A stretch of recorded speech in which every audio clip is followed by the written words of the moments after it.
അടുത്തത് type of sentence based on സ്ട്രക്ചറാണ്. 4 ടൈപ്പാണുള്ളത്. Simple sentence, compound sentence, complex sentence, compound complex sentence. നമുക്ക് ആദ്യം സിമ്പിൾ സെൻറ്റൻസ് എന്താണെന്ന് നോക്കാം. സിമ്പിൾ സെൻറ്റൻസിൽ ഒരു മെയിൻ ക്ലോസ് ആണ് ഉണ്ടാകുന്നത്. She is A teacher. അതായത് ഷീ എന്ന് പറയുന്നത് ഒരു സബ്ജക്റ്റും ഈസ് എന്ന് പറയുന്നത് ഒരു വെർബുമാണ്. ഈ ഒരു ക്ലോസ് ഒരു ഇൻഡിപെൻഡൻ്റ് ആയിട്ടുള്ളൊരു മെയിൻ ക്ലോസ് ആണ്. അടുത്തത് കുറച്ച് എക്സാമ്പിൾസും കൂടെ നോക്കാം. I am a student. ഞാനൊരു വിദ്യാർത്ഥിയാണ്. She sings beautifully.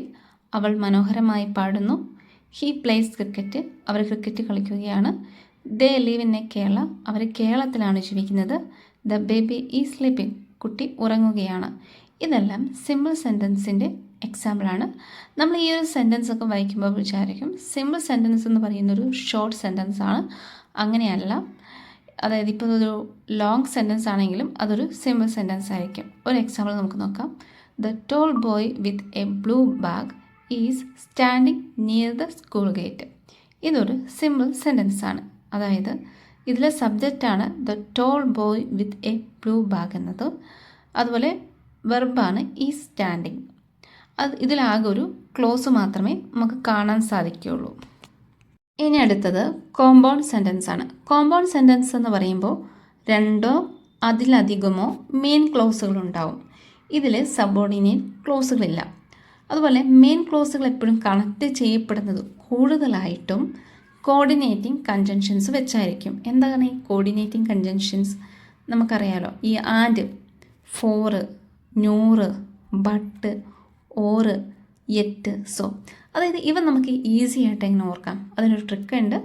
Fan boys എന്ന് ഓർത്താൽ മതി. നമുക്കൊരു എക്സാമ്പിൾ നോക്കാം.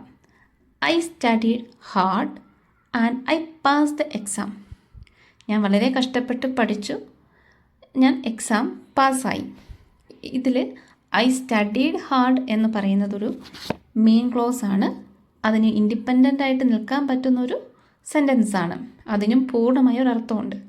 ഐ പാസ് ദ എക്സാം, ഞാൻ എക്സാമിന് ജയിച്ചു.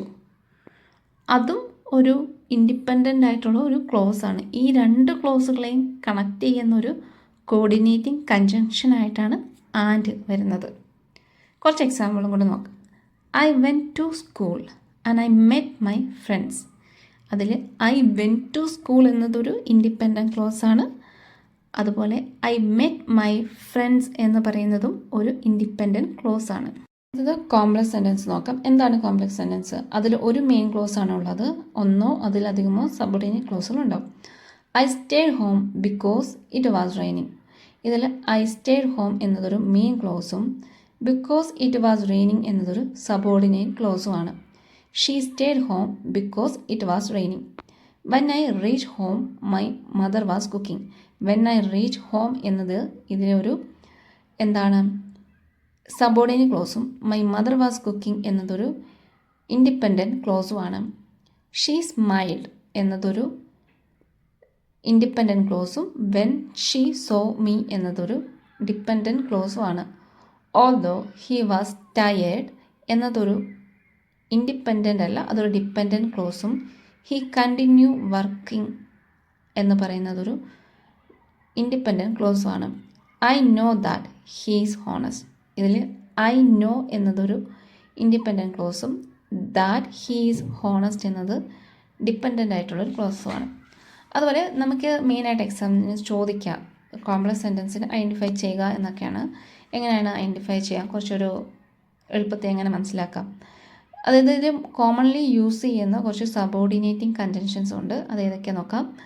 Because, although, though, if, when, while, before, after, since, unless, until, that, who, which, wear.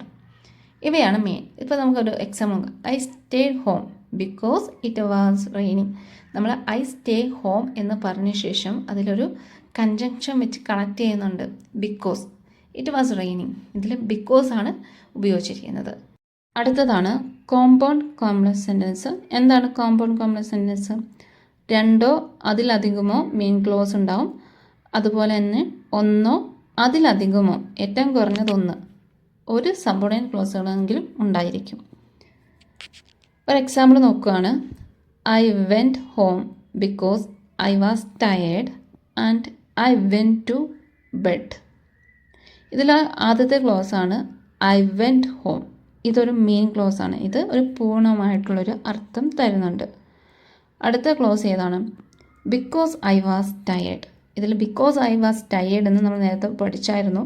ഇതൊരു സബോർഡിനേറ്റ് ക്ലോസ് ആണ്. ഇതൊരു ഇൻഡിപെൻഡൻ്റായി നിൽക്കാൻ പറ്റുന്ന ഒരു ക്ലോസ് അല്ല. ദെൻ അടുത്തത് എന്താണ്? I went to bed and I went to bed. ഇതൊരു മെയിൻ ക്ലോസ് ആണ്. നമ്മൾ നേരത്തെ പഠിച്ചിരുന്നു ആൻഡ് എന്ന കൺജങ്ഷൻ എന്തിനാണ് ഉപയോഗിക്കുന്നത്? മെയിൻ ക്ലോസുകളെ തമ്മിൽ കണക്ട് ചെയ്യാനാണ്. അപ്പോൾ നമുക്കിതെന്ത് മനസ്സിലാവും?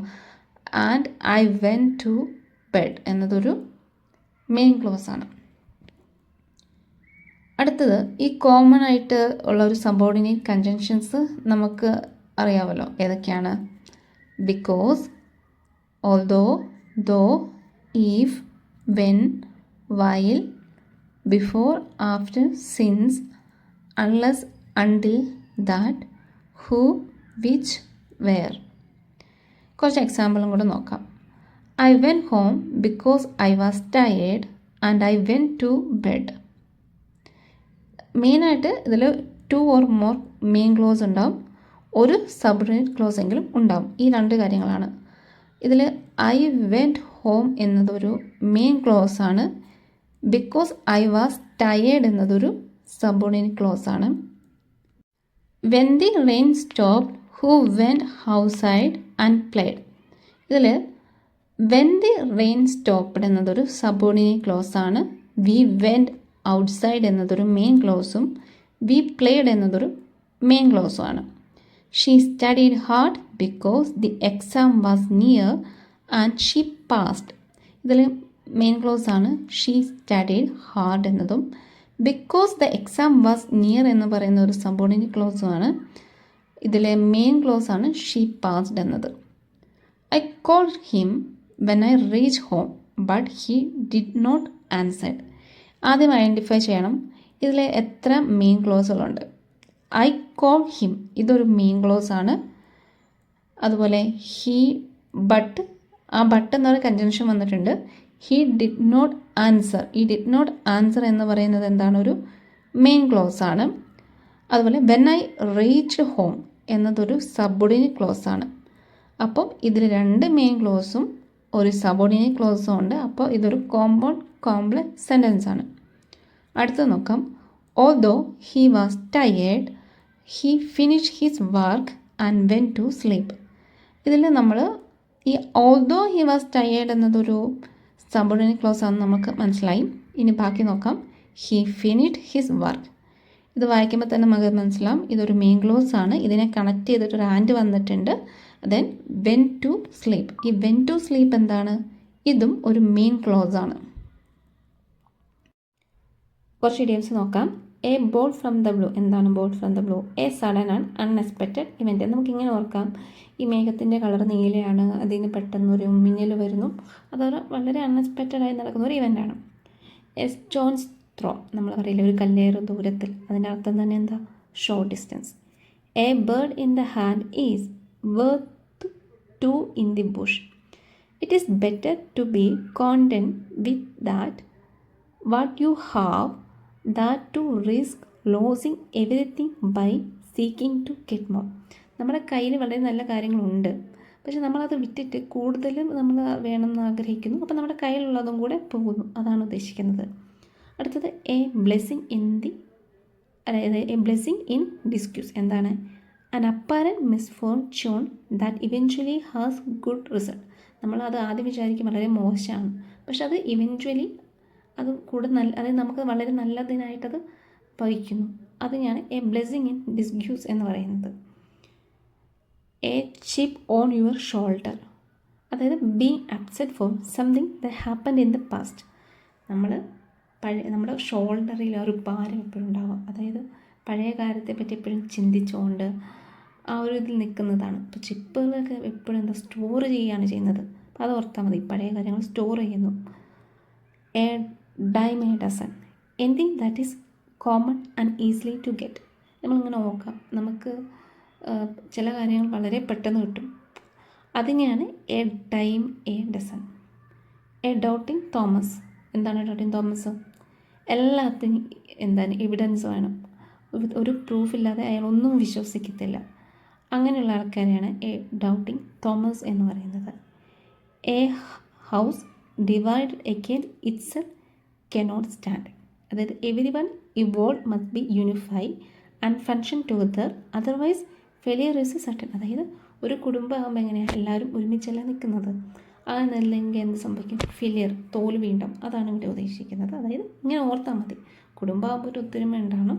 അങ്ങനെ നിന്നില്ലെങ്കിൽ, എല്ലാവരും ഒന്നിച്ച് പ്രവർത്തിച്ചില്ലെങ്കിൽ അവിടെ പരാജയം ഉണ്ടാവും.